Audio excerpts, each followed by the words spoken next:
Hello les fondus! Nouvelle vidéo. Aujourd'hui, nous allons nous intéresser à la dernière release V12 qui vient de paraître et les dernières nouvelles fonctionnalités intégrées. C'est parti! Comme d'habitude, je vous invite à vous abonner à ma chaîne si ce n'est pas déjà fait. Si cette vidéo vous a plu, n'hésitez pas à la liker avec un petit pouce bleu et à le préciser dans les commentaires et à partager cette vidéo. Au niveau des nouvelles fonctionnalités, nous avons maintenant dans la partie audio, donc les fameuses playlists, nous avons la possibilité d'octroyer des droits aux joueuses et aux joueurs de la table sur ces playlists pour leur permettre, le cas échéant, si nous le souhaitons, en tant que gardien et gardienne, de leur laisser la main mise pour gérer les playlists, si par exemple le gardien ou la gardienne souhaite se focaliser sur d'autres éléments que les playlists, par exemple de musique. Et donc pour ce faire maintenant, lorsque je parcours mes playlists, en effectuant un clic droit, nous avons maintenant une nouvelle fonctionnalité qui est Configure Ownership, donc qui va nous permettre de pouvoir configurer les droits sur nos playlists aux joueuses et joueurs de la table. Donc par défaut, ils ne disposent d'aucun droit, mais nous pouvons leur octroyer les droits limités d'observateurs ou de propriétaires sur ces playlists. De sorte que lorsque je vais changer les droits, ils vont voir et pouvoir avoir accès à ces playlists et pouvoir, par exemple, le cas échéant, s'occuper de gérer les transitions musicales, de sorte que le gardien ou la gardienne puisse délaisser cette partie s'il le souhaite. De nouvelles fonctionnalités ont été ajoutées sur les tokens également. Voici donc un token. Si je vais dans ses propriétés ici, vous voyez qu'au niveau apparence, on a déjà une multitude de nouvelles fonctionnalités à ajouter, contrairement à la version V11 actuelle. Nous avons déjà la possibilité de tailler l'image au niveau donc, du token. Donc ici, par exemple, nous avons plusieurs modes. Ici, nous avons un mode fil. Donc voilà, donc l'image va remplir la zone du token. Nous allons avoir un mode contains, voilà, donc qui va s'adapter. En fait, on va garder les dimensions initiales et elle va s'adapter à la taille. Covers, on va couvrir la zone. Un mode full width également et un mode full height, voilà, par rapport couvrir par rapport à la hauteur et à la largeur. Donc voilà, on a déjà cette petite nouvelle fonctionnalité. On a un système d'encre aussi, The Defunker, qui est qui est centré sur l'image. Nous avons également une zone Dynamic Token Rings qui a été ajoutée, donc qui va pouvoir nous permettre, lorsqu'on va adapter ça, d'avoir un rendu dynamique du token, avec donc une couleur de rings, une couleur de background et un type de texture d'animation. Alors bon, j'ai essayé de tester, alors c'est peut-être, je sais pas si c'est encore au point ou pas, mais bon, pour l'instant, je n'ai pas obtenu un quelconque rendu à ce niveau, puisque j'avais notamment essayé de caler une animation sur deux tokens, et que bah, pour l'instant, vous voyez, bah, ça n'a pas l'air de fonctionner. Bon là, en plus, bon, j'ai mon token qui a disparu, c'est pas grave. Mais en tout cas, voilà, en tout cas, pas mal de nouveautés liées à la partie token qui vont arriver avec cette V12. Nouveau menu ajouté également en termes de fonctionnalité, le fameux menu Region Controls ici. Voilà, qui lorsque je clique dessus va nous permettre de pouvoir créer des régions soit de type voilà, rectangle, ellipse ou alors polygone.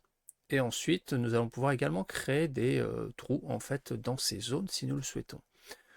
Par exemple, disons que je souhaite que par exemple mon temple ce soit une région.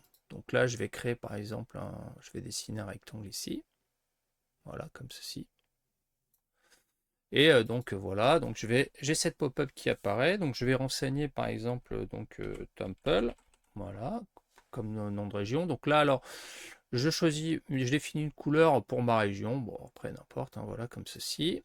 Je peux alors donc là on a un rectangle qui est qui est défini de cette sorte-là en termes de région, en termes d'élévation. Mais je pourrais tout à fait envisager que, par exemple, ma région, elle soit sur moins 1, moins 1, moins 1, plus 1, par exemple. Plus 1 en termes de position, par exemple. Et puis, je vais pouvoir y ajouter un comportement. Alors, je vais cliquer sur Create Behavior ici. Donc, je vais me taper Temple Behavior. Voilà, comme ceci. Et vous voyez, en termes de type, j'en ai plusieurs de disponibles. Je peux ajuster le niveau de darkness. Je peux exécuter une macro, un script, mettre le jeu en pause ou carrément supprimer un effet météo, par exemple. Donc voilà, par exemple, si je choisis cet événement-là, je vais créer ma région. Je clique sur Update. Voilà, et je ferme ici. Et donc là, vous voyez qu'ici, au niveau de la région, hop, j'ai voilà, j'ai une première zone ici qui se trouve là, que je vais pouvoir, alors je sais pas pourquoi, une région, je vais l'appeler Temple, je sais pas pourquoi il me l'a pas sauvegardé. Allez, update, voilà, donc là il me l'a mis à jour comme il se doit. Donc j'ai ma région Temple ici. Et je pourrais tout à fait, je sais pas, m'envisager de mettre une deuxième région, par exemple ici, voilà, créer une autre zone ici, comme ceci. Alors peut-être que, ah oui, il va peut-être falloir qu'effectivement je, tac tac tac, voilà. Donc là j'ai ma zone, je vais la mettre, je vais la cacher ici, tac. Voilà, je vais créer une nouvelle zone ici. Donc ça va être, je sais pas, je vais l'appeler Hall, par exemple. Je vais laisser la couleur blanche, update, voilà. Et ici, donc je vais tout de même, voilà, en termes d'effet, par exemple, je vais pouvoir, je la laisse au même niveau que le temple, pourquoi pas. Ou je vais peut-être la mettre dessus. Et en termes de comportement, ça va être, on va peut-être par exemple choisir d'ajuster le niveau d'obscurité. Donc voilà, je vais le mettre comme ceci, darken. Voilà. Alors, je vais mettre darken behavior, par exemple ici. Hop, comme ceci. Hop, je sauvegarde, j'update. Et donc là, vous voyez, donc j'ai mes deux régions. J'ai mon région, mon hall ici, et puis mon temple. Donc là, c'est pareil. Donc si je vais pouvoir activer les deux. Et donc là, par exemple, je vais peut-être ici, vous voyez, donc là j'ai ma zone obscure et là j'ai mon temple. Et donc, alors en l'occurrence, bon, on ne voit pas encore l'effet, mais si par exemple ici je fais d'ambiance et j'applique un effet par exemple de rainstorm ici, voilà, donc vous voyez, donc l'effet météo ne s'applique pas sur ma région ici, temple. Et j'ai mon trou ici, hall, qui est donc plus qui est plus obscur que le reste.